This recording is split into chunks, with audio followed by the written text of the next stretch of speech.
here's the box from the Farm Connection that just arrived. I'm going to have to rip this open and see what we've got inside. I ordered these a while back, but they send it out when they're ready. So I always forget when there's months in between the time I order and when I get the plants. But these should be bare root plants. Let's go ahead and check those out.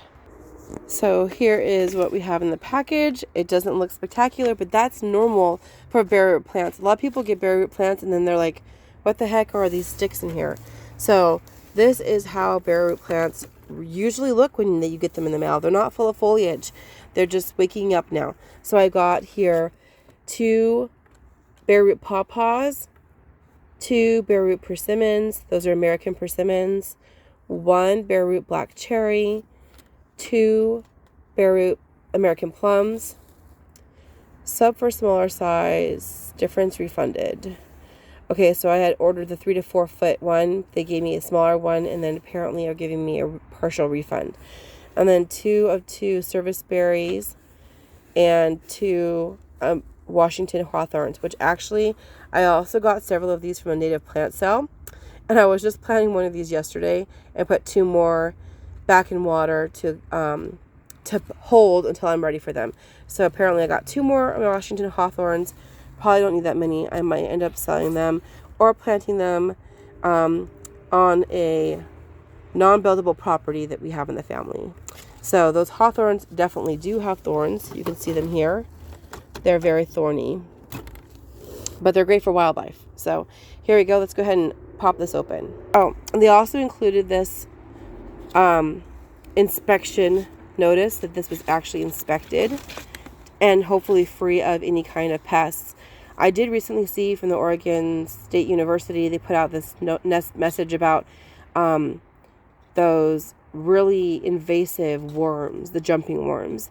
So if you see worms in your garden that from plants that you just purchased that like wriggle really crazy, like not like a normal worm, you might want to look up the information. I'll try to link it. I'll link it below so that you can see it. But they have found in Oregon the jumping worm has gotten there. So not saying don't buy plants from Oregon. Just check your soil when you first get your plants to see if there's any evidence of the jumping worms.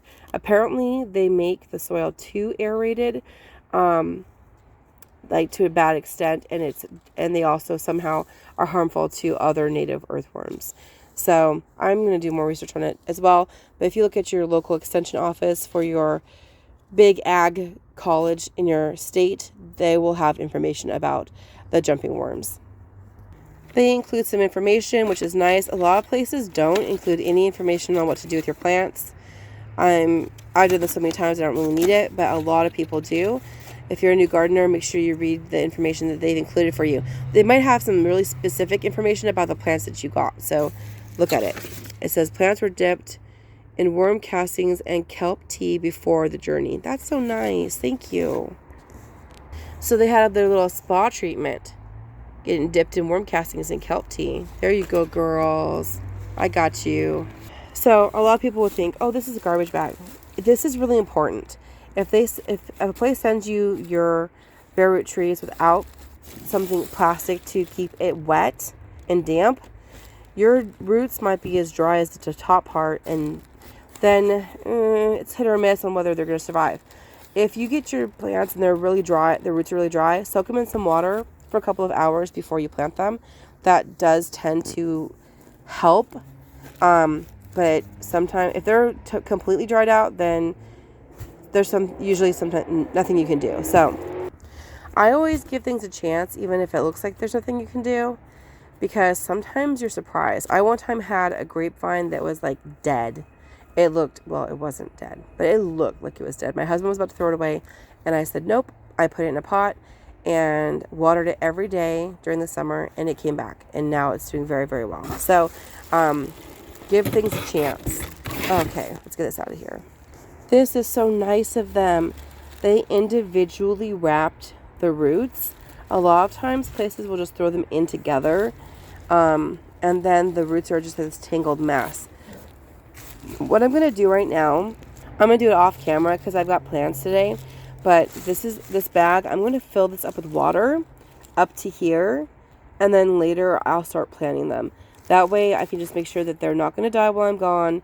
It's going to be a really warm day, and I'm going to keep them in the shade. Whenever you have new plants, you want to keep them in dappled shade or dappled shade when you first get them.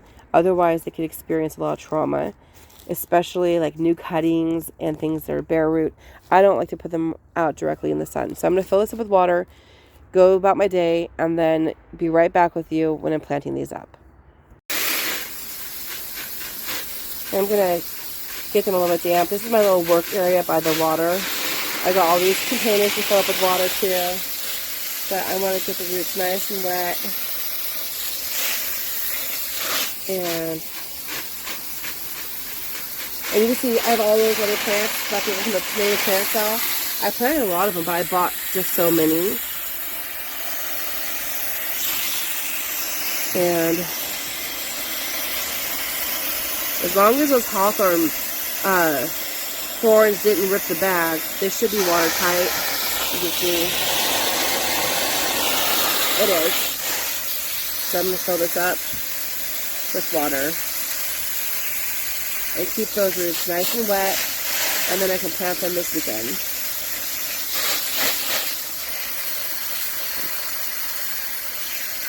Alright, I'll be right back in no time at all. This is also something to look for when you're buying from a company.